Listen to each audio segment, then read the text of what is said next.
Welcome to the Debut Podcast. The Debut Podcast is set against the backdrop of the third iteration of the Debut program. This is a program that is an initiative between Business and Arts South Africa and the Department of Sport, Arts and Culture. And this program is designed to help young creatives to launch their businesses. Today we're shooting this podcast at MTN headquarters in Fairlands. Yeah. So I am your host with the most, Zanele Madiba. I am the programs manager at Business and Arts South Africa. And today we're going to be challenging one of my favorite myths. Is being an artist very viable, or is it a side gig?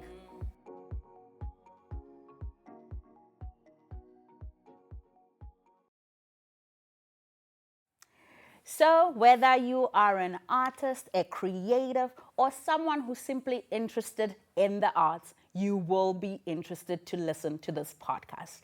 I have two incredible guests who are award-winning, pretty much multi-award-winning.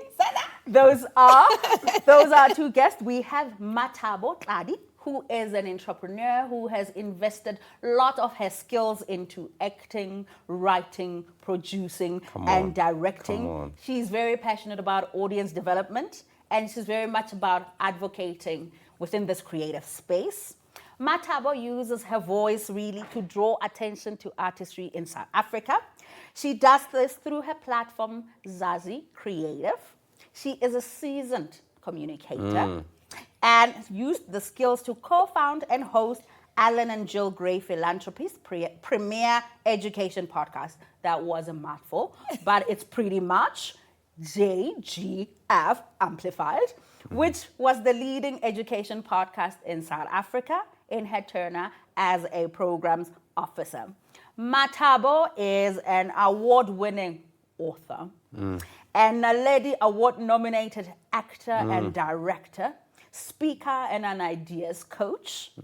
And she is currently the program designer of the National Mandela Foundation's Making Reading Fun, a program that introduces civic education to children. Welcome, Mathabo. Thank you so much, Zanele. Thank you, Mathabo. And thank you so much for having me. Thank you, Mathabo. And our second guest is Jefferson Bobs Tshabalala, Sketchmaster. who is a multi-award-winning creative who works as an artist, an entrepreneur, and a teacher. And he is a recipient of the Standard Bank Young Artist Award for the year 2020 for theatre, the Arts and Culture Trust Impact Award for 2020. And he has also garnered lots and lots of awards in this industry for all his amazing work that he is doing. And most recently, he appeared as a leading star in Netflix Big Nunu's Little Heist. TV can go. Squeezing in. Jefferson. More industry. Yes. So I'm dealing with serious people, as you can tell. So today's podcast will be touching on business, financial literacy, networking and collaboration, sustainability, creative entrepreneurship, and most importantly, mentorship. A warm welcome to you both. So to guide... Thank you, Zanele. Thank you. So to guide this conversation, I want to frame today's question. Can a career in the arts be more than just a side hustle? Let's dive straight in. Just before I ask you the question, art is always seen as opposite. You know, there's business and there's arts. We seldom see it as one. But actually, when it really comes together, there's this extraordinary thing that comes out as a result. We can actually achieve success when you reach that sweet spot. So, Mathabo, I want to ask you, particularly with your work around Zazi Creative, right? I want to know, how can artists develop a strategic vision that balances creative passion with business goals? Sure, Zanele, that's really not necessarily difficult, right? But there's no prescriptive way in answering the question, because if I'm going to use my platform as an example, I started through just participating in my dream, right? So the vision is I want to do A, B, C, D, E, F, G. I was in Cape Town. I was in a theater. I was an audience member in a theater, and I was the only Black person in the audience, right? I felt like it was a Get Out 2 sequel, and I'm the target now. And I thought, well, I understand the repercussions of COVID-19 and what it's done to create the separationist sort of relationship between us and visual arts. Not visual arts, live performance. So how do we bridge that? That was the question. So if you're, because there's a difference, Zanele, between knowing that you are gifted, ne? I'm an actor, I'm a voice ndondoni, I'm all these things, but what is my purpose? So my purpose is to get bums on seats. That's the language that we use, right? How am I going to do that? What is the language of the audience that I'm targeting, right? Those are the questions that then inform your trajectory, because everything else follows a clear vision. The money that you're going to get comes from people understanding, oh, this is what this person is about, right? And I also use a current success story. I was asked by a big bank to represent them at a festival. Standard Bank. Oh, yeah, We're naming Standard Bank. I don't want to be putting Members, member. You know what to say. We love it. We love I don't it. want to name who was We love it. We love it. Shout out to Standard Bank Arts. We love it.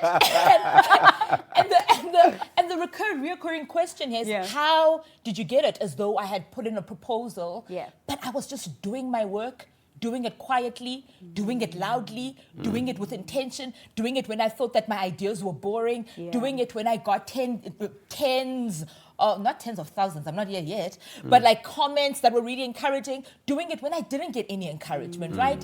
And they reached out to me because the work spoke to the thing that I'm doing, and that's my highest paying client at the moment.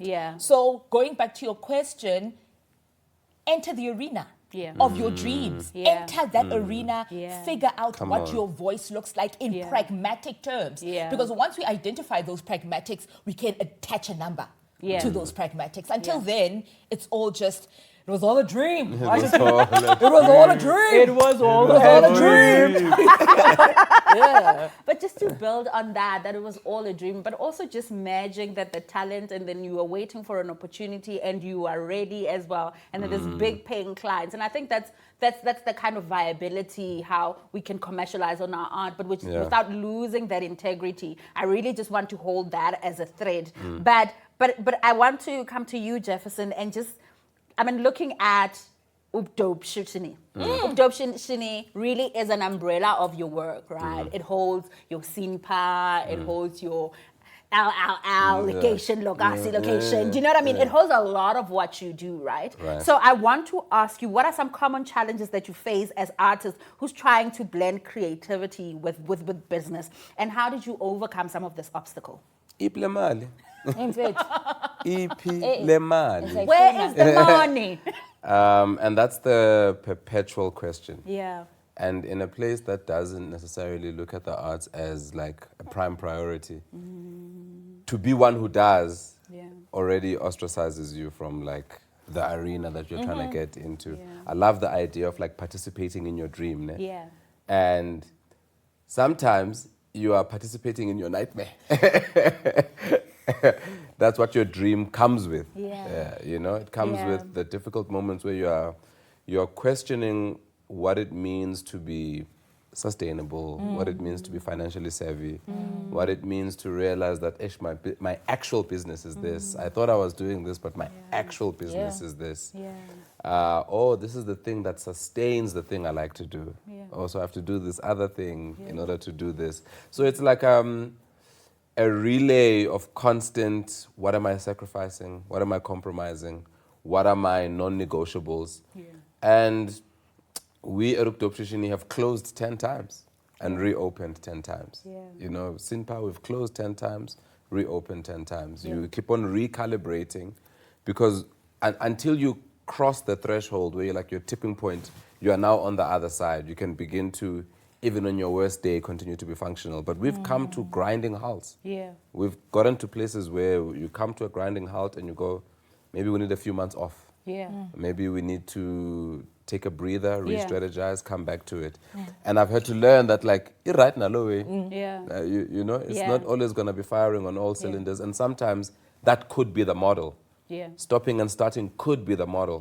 Sustainability does not always mean firing on all steams throughout. Some things are seasonal. And you can go, actually, we do this business for this amount of time. When it's peaking at this thing. And then we can maybe like cascade a little bit, chill while we pursue other ventures, come back to the live thing. Okay, now we're just selling the books. Okay, now we're touring. To go, okay, so we don't have to feel like success for us means we're doing this all year. We're going, these are the departments, these are the seasons, and this is how it works strategically. But I want to continue with the thought because it's so important. It's really hitting money matters. You know, you've used buzzwords like sustainability. And I'm thinking to you, Jefferson, because you're very much in this business kind of center. That's where you're currently operating. How vital is knowing business, the comments of it, like from budgeting to pricing your stuff? So I want to clarify very much, like, why is financial literacy crucial for creatives? Yo, Yazine. Just 2 days ago, I was in a mentorship session with someone who's been in business much longer than I have. And I sat in that session. I was fortunate enough to get like a dedicated hour, 2 hours, like where the person was breaking things down for me. And you know when you feel like a novice and you've been doing something for over a decade and you realize that, that's my pitfall. Oh, this is where I'm going wrong. I could have monetized much sooner on this. I could have done this with this much profit. And like, I'm realizing that even with this much experience, my literacy is not at the level that it needs to be. It makes me shudder to think what omnye umntu ongenayo an opportunity or who's not even close to the sector, who wants to start a business like that, how far they actually are from this like wealth of knowledge. I've managed to secure someone who can teach me that through my credentials in other things. So kikenika double up. Whereas other people would have to pay a pretty penny for an hour of that person's time. And I feel that like knowing how the money moves, knowing how to make it, knowing how to strategize around it, knowing how to balance it, having a good relationship with your accountant, all those things like play a very pivotal role, not just in your business, but in the way you run your life. And for the most part, if you're a freelancer, the way you run your life will invariably have a way in how you run your business. Mathabo, you were given the nods. You were nodding. My angel, you were nodding. I want to know Jefferson talking about the accountants. Exactly. I heard that. Because we also need to look at the machine that he's building. It's the product is tangible, right? But when you are the product, you are the output. You are. I think one-man show. You one. Yeah. In the scariest way. You one-man show. In the most frightening way. Community has saved my life. And I've been a person in the past who has been so precious about her ideas. They're going to steal my ideas. They're going to... Community has helped me invoice better. When I tell them... So recently, someone who has been noticing my work, I called them up. I'm just like, hey, dude, this is what I invoiced these people before. Now they want me to do this thing. And I didn't take into account then that I short-sold myself. Right? Even then. Now I wanna come up with my big girl money. Right? How do I justify so kindly within a 15-minute call? Yenza so. Uti. Beautiful. So community really plays a pivotal role. Zanele, how did you?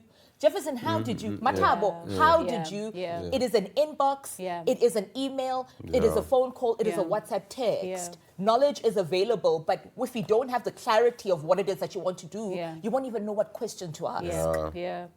But I want to sit on that because you're talking about monetary value and artists struggle. Hey? They undervalue themselves. They constantly don't know their fee. They're like, is there Is it acceptable? And so you don't know. Most artists work from exposure, building themselves to a fee. So I want to know, what are the factors that you both are using, and what do you think about when you are putting a price? When you're putting value to the work, and it's very difficult because we don't want to say art is, because art is always more expensive than at the rate at which it is priced. Yes. Right? But I want to know the factors. Give people the nitty-gritties. What must they do when they're looking at that painting of theirs or a script that must go? What should they be thinking about? For me, the journey began with psychologically and spiritually unearthing the negative perceptions that I have of money and what I actually deserve. Just as a human being. My relationship with money, how I conceptualize money, what I've inherited from my parents, what they inherited, what I've inherited from my community. I come from a very small town. We know how to make miracles out of nothing. But now, my angel, what do you mean I'm making miracles out of nothing? I need everything, right? I need everything now, I am the miracle. I am the miracle now, right? Yeah. So it started there, the psychological unearthing of the negative ideas that you have around money. Secondly, it is also realizing, Zanele, because art is very personal. So you think that you are training when you're in university, you think that you are training when you are with your coach. You train every day, even in your psychological space. A singer is not only singing with their coach, they're singing in the house. They're singing, so you are constantly in the mode of practice. And now you think that you need to underscore your gift because it comes so easily. Your worth is not attached to the difficulty of the work. You have clocked in your 10,000 hours in ways that you yourself, because you are walking, you're a walking representation of your gift. You are constantly actively doing the work. Understanding that too. Accounting for the fact that I went to school. Accounting for the student loans. Accounting for how I have built myself as a brand, as a credible brand. If you want Mathabo at your event, you know that the people who I'm appealing to see the legitimacy of that brand being one that is arts-focused, artist-focused, craft-centered, right? That is what I come with. Understanding that Zanele is in the room. When Zanele is not there, even Mathabo being there, even Jefferson is not there, there is a deficit because I care for Zanele. So also just understanding that, like, don't come on the table with cupped hands. No one is doing you a favor. You have crafted yourself. Now be conscious of the things that make you. And then we talk about the big girl money. You are the table. My angel, you are the building, you're the flight of stairs. You are the foundation, my angel. You're everything. Love that. Love it. No, I'm hotspotting this answer. Like I'm downloading from this. You are there. Absolutely, you are there. Because I also feel like there's that part about like negative perceptions of what money is. Oh, my angel. Is like if Thank you, apartheid. Yeah. The design is strong. Thanks, apartheid. I really feel like sometimes I look at my invoices to clients and I go, you? Bengazumnika mna umuntu imali for lendo nzawuyenza. Right? I'm like, but then I also think about, I don't have the budget to afford me. Right. I don't have the budget to afford myself as a service provider. And I mustn't quote thinking that I am the client. So that was such a big shift in my brain, because I go, if my friends are doing something, if my community is doing something, I'll show up and I'll MC. But when I MC, something happens in the crowd. Something happens in the room that wouldn't happen if I wasn't MCing. And because I can do that at no invoice, when a corporate client wants me to do that for them, I think like this comes easy to me. But like that thing of I'm constantly practicing this, I'm constantly honing the fact that I can create this atmosphere just like this. It goes, I have to count what my rate card says about all the free shows I've done. What does my rate card say about all the experience that I've garnered to be able to do this for you like this? Because it's at the snap of a button for you. But it's a collation of all the times I've tanked, all the times I've been put off stage. Or you were not there when all those things were happening. And that's my tuition. Yeah. You know, and that's my level of grind and experience. And because I can't pay for that, it doesn't mean I shouldn't charge others for that. Yep. I mustn't not think that just because I am not within. So I stopped emceeing at my shows because I couldn't afford me. Yeah. And every time I did it, I was like, I must get something in kind from this production company, even if it's mine. Yeah. Because this thing is a very sought after thing that I do. Yeah. And few people know how to do it the way that I do. Yeah. So I think not being intimidated by what it is that you bring will allow you to charge people what it's worth. Yeah. And just because you can't afford it doesn't mean it's not worth what it is. I like that. I like that very much. And because both of you have touched on community, because it really does take a community, it takes a village, even within the arts context, the artistic landscape. And I think you cannot achieve lots of things by yourself. We work with collaboration. You are constantly networking with others. We become successful not by ourselves. We're not just incredible artists on our own, you know. Even comedians are constantly having to bounce off their ideas. All the time. Every time, right? So I want to actually, Mathabo, touch on a Standard Bank Arts gig. Yeah, you know, it blew my, it blew my, yeah, Kind of blue, baby. Your Everywhere I go, find myself. your biggest paying gig. Cheers for Angel. Your biggest paying gig, Mathabo. Yeah. That's what I want to. That's far. Yeah, That's far yeah. because we're going up.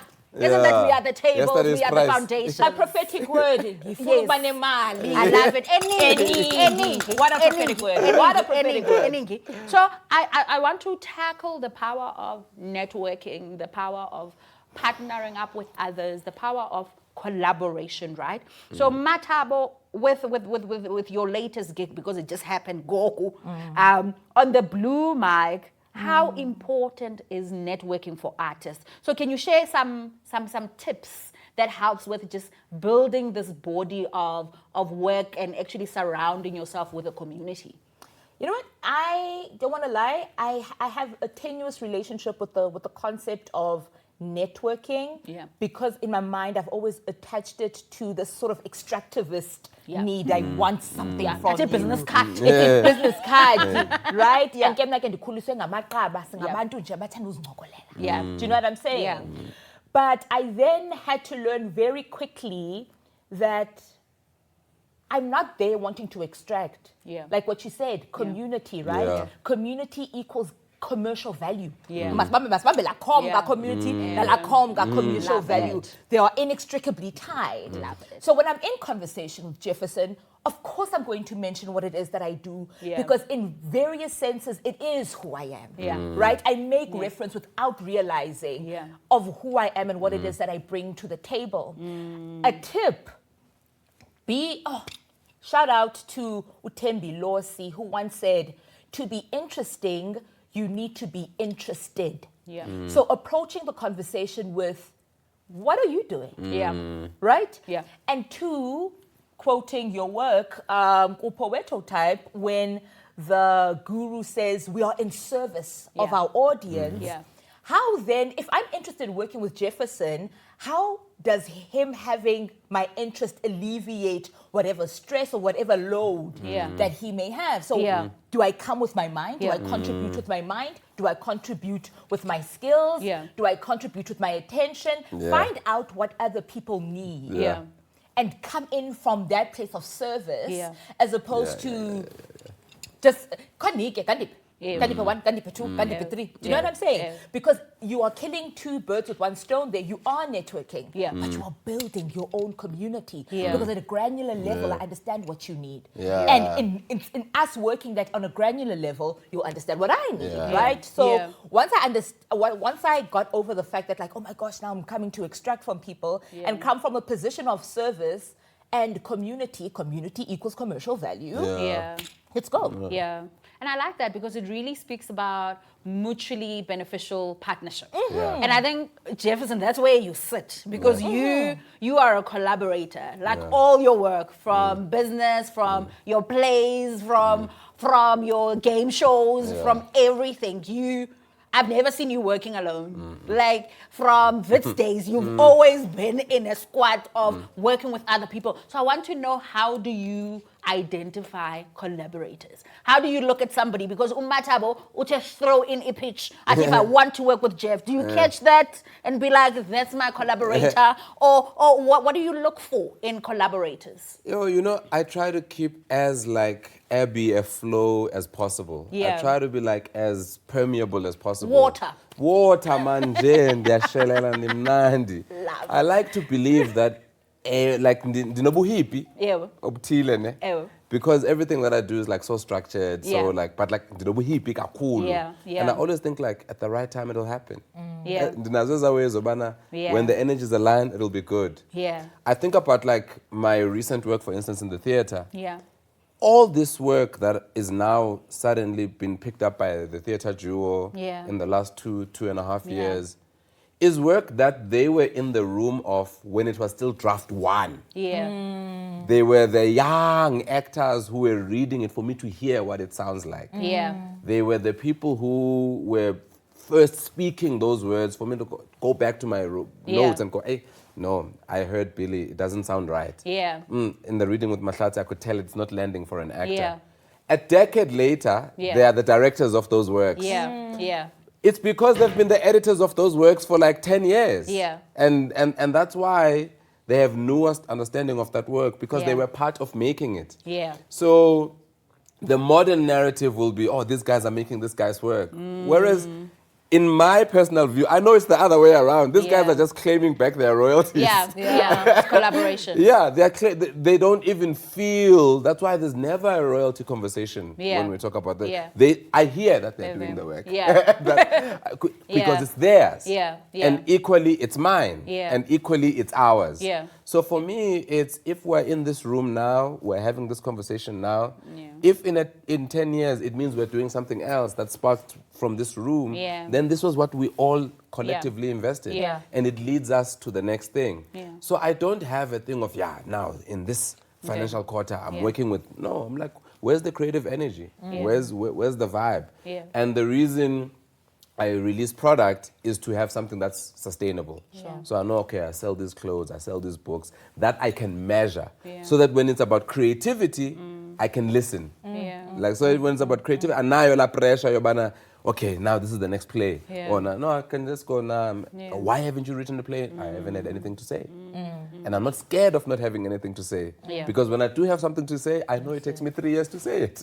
So I'm not prolific as an artist. Yeah. That's why I try to be more strategic as a business person. Yeah. So that I can have something that keeps on going. But as an artist, Yeah. it's slow. Yeah. I take too long. Yeah. And for me to go, I have this way of, no, I don't suss it out. I'm in the room. If the room agrees, I play. There you go. I think we can already tell that networking and forming collaboration is more than just exchanging business cards. There is more to it. Yeah. It's about value exchange. What do you bring to the table? So I really, really appreciate that. And where I want to move now is sustainability and work of social impact. And I think because both of you really work in this space, Mathabo, your work really speaks about reading, promoting and advocating for reading. You've got an award-winning children's book, Wonder. Yay. Shout out. Yay. Shout 5 years Shout this out. month. 5 years this month. Yeah. Shout out. Yeah. Yay. So yes, Mathabo, I'm very excited about that because I love reading. I think it's so important, especially in our context. South Africa, Yep. sifundi betunana. So it's really important that we have projects that actually advocate for reading. But I actually want to ask you, because art has always been political, especially in our context. How can artists use their work to actually advocate for social change? I mean, it's really speaking to what bothers you, Yeah. right? Love that. I find that a lot of us, we get in this loop because we're in this vacuum of social media. Yeah. We know what's bothering other people, but what is bothering you? And once you are able to fine comb that, Yeah. then you are able to speak in a way that is so clear. Yeah. You're speaking from a place of confidence. Yeah. You're not looking to the left or to the right. Oh, Zanele Yeah. said this about this. Yeah. Oh, Jefferson said that about that. But you are so in tune with who you are and what is bothering you, because there are people who are represented by your presence. I always say, and this is also like the cornerstone of my work with Zazi Creative, is that find your practitioners, because creatives hold medicine to wounds that you do not have, and they hold in an embrace that you never knew you needed. Right? So if I'm going to talk in the height of xenophobic conversation, and I'm going to talk about the depth of heartbreak, there is someone who's thinking about that with me, who doesn't have language for it, and they are represented, right? So representation is that it runs deep. It starts with you, as opposed to a representation being an act of mimicry. And I think sometimes you get stuck in this vacuum of political mimicry, as opposed to genuine representation that is sourced from what is bothering you. I like that. I like the idea of what's bothering you, Jefferson, because you write about what bothers you. And you really attack what bothers you. Jefferson Do you know what I mean? We know because Congolese. We know the things that stress us. Commenting, comments really talks about what bothers you. We know it. If you don't know it, get that book. But also type as well really just speaks about how you saying artists must take their craft seriously. So Mathabo says talk about what bothers you, and you are doing that. But I think there's a bit of a tension there, because you want to be political and you want to speak to social change, because it kind of moves you away, because they're like, you know, are we still doing entertainment? How do you work around that tension? Sure. And how do you exist in those space where you want to say the important stuff, but also you must find a way, in a way that doesn't say "Shinchangok." You know what I mean? But nicely. How do you occupy that space? Like the soft boys. And they're soft. And man, the is nice. Tandu is nice, you know. And I come from a context where nam ndikhuliswe ngabantu who are of community. So indlu ibanzima xa sihlafuna omnye engatyi yabo. So now that I've gotten to a place where I can attain some soft boy attributes, Love it. It hurts me when other boys are not soft. Because now I go, I have this internal battle with self. That, okay, I've been privileged enough to come from this family that is nuclear, that other people might not have. I've been privileged enough to go to these schools that have exposed me to this much that other people have not gotten. I'm privileged enough to have this talent that has exposed me to heights that I never thought I could reach as a human being, destinations that I never thought I could go to. And then I sit with, does this mean this is only for a chosen few? You know, so that survivor's guilt comes to go, man, I grew up with this person. I'm experiencing this life and he's experiencing this life. And that's what bothers me. That's what bothers me. So many of those challenges, they appear visceral outward, but it's to me. The tugamna that I'm enjoying this daiquiri right now. This virgin mojito is tasting nice when I know someone hasn't eaten. So how do I reconcile that in myself? So it's not even about the politician that I end up writing about. It's not even about this young poet that I end up. It's me going, how do I still keep a compass of self and enjoy what I am privy to, and also know that I have some responsibility to pay it back in more than writing a poem about it. You know, to share in ways that are quite practical. Other people that I'm mentoring, other people that I'm making their journey easier than mine was. Am I creating a circuit where I'm employing people?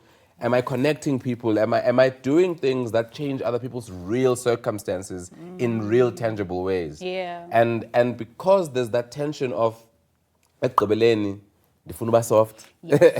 Because I don't think that's a crime. You know, I don't think it's and I don't want to feel guilty for desiring softness because we all deserve it. While I'm in pursuit of it, I also want to do so from a moral code. I also want to do so knowing that I'm using this this, whatever I've garnered, to Yeah. also help other people along Yeah. because Yeah. it has been done for me. Yeah, yeah. I quite like the idea also of the moral code. And also I want to just, before we actually come to a close, I really want to touch on those two areas. Because, you know, creative entrepreneurship, I'm a creative entrepreneur, I'm an entrepreneur. You know, entrepreneur have always been, you know, cutthroat. You Yeah. know, but we don't do that as artists. You know, it's a moral code, something that holds us, kind of guides us. And both of you identify as entrepreneur. You're very clear. What the entrepreneur or the creative entrepreneur, I'm a social creative entrepreneur. What does that mean for you, and what does that look like outside of the business, but operating from an artist point of view, looking into the business? What does that mean for you? How do you position that? But also I want to layer that, and I want to layer it with the idea of what has been the role of mentorship in kind of you finding yourself in that space. Ngayivula? Ivula mntasekhaya. Yeah, no, ndiyabona ubana unala energy yoyivala. Yeah.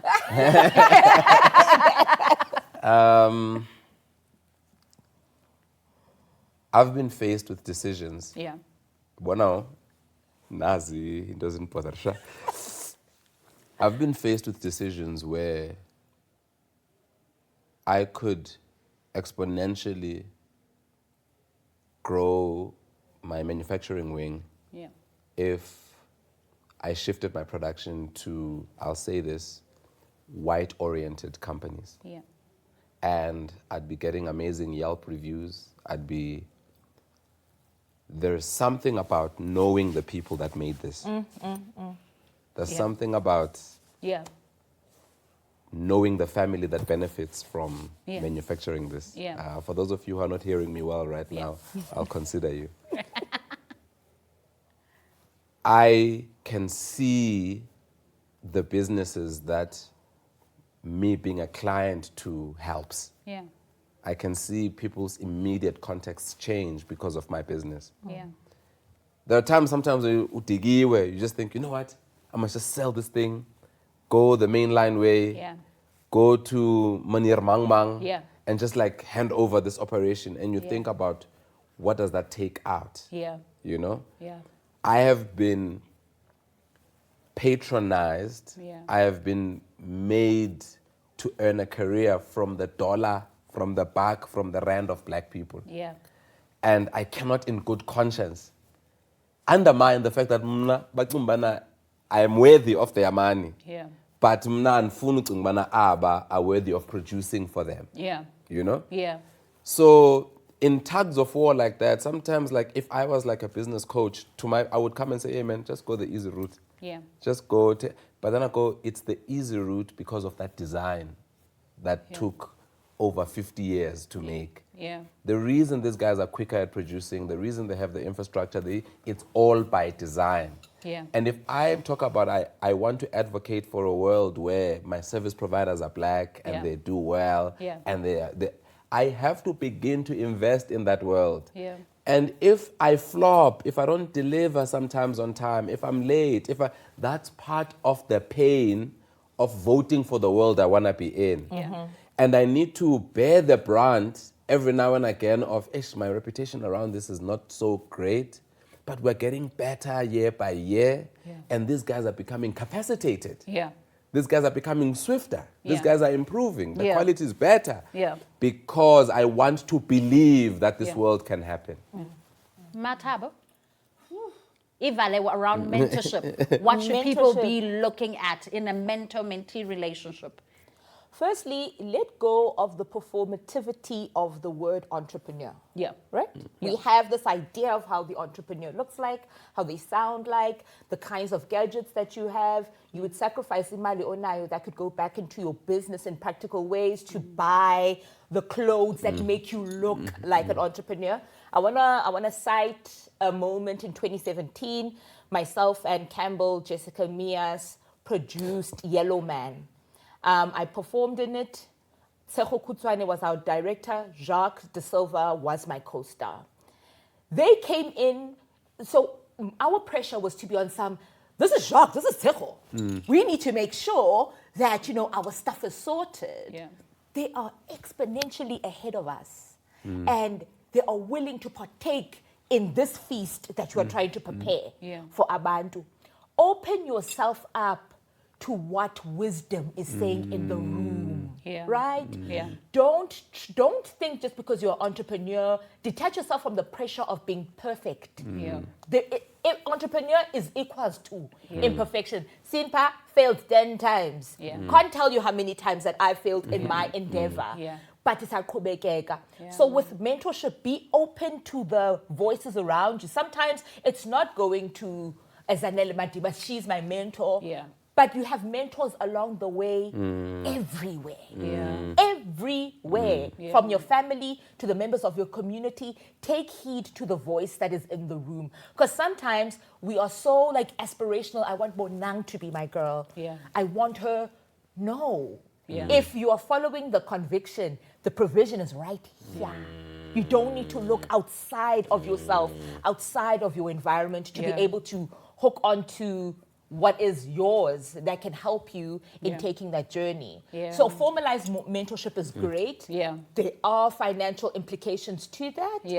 But if you're following your conviction, you are participating in the arena of your dreams, I promise you, Inglebiso is all around you. Listen. I like that. I like that very much. And I'm sure our viewers and our listeners are going to want you to mentor them. So please just let us know where they can find you. Jefferson, let us know where they can find you. Mathabo, let us know where they can find you so they can reach out for that mentorship, for those advice. Let us know. At Jefferson Tshabalala on Instagram, Jefferson Tshabalala on Facebook, Bobs Tshabalala on X, Twitter. And info at Updope Shishini for all business-related queries. Love it. Simple. At Zazi_creative on Instagram. I do not have Igila for X or Twitter. So I am most certainly just on Instagram. And you can email me on mattytlali@gmail.com, mattytlali@gmail.com. You can tell when somebody just gives out their email all the time. TTYMTT. You can totally get that. Thank you so much. Thank you. A big thank you to our guest, Mathabo Tlali and Jefferson Bobs Tshabalala, for your insights on this beautiful, beautiful discussion. And thank you to MTN for this beautiful space. We are at the MTN headquarters here in Fairlands. And thank you to our funder, the Department of Sport, Arts and Culture, who, without the funding, the podcast wouldn't really be possible at all. We depend on their funding. So thank you so much for making the debut program possible. But thank you to you, our listeners and our viewers, for tuning in for this insights. And thank you to the team at Business in South Africa for making this happen. So be sure to subscribe, share, and stay tuned to more episodes where we continue to explore the intersection between creativity and business. Until next time, keep creating, keep thriving. Bye.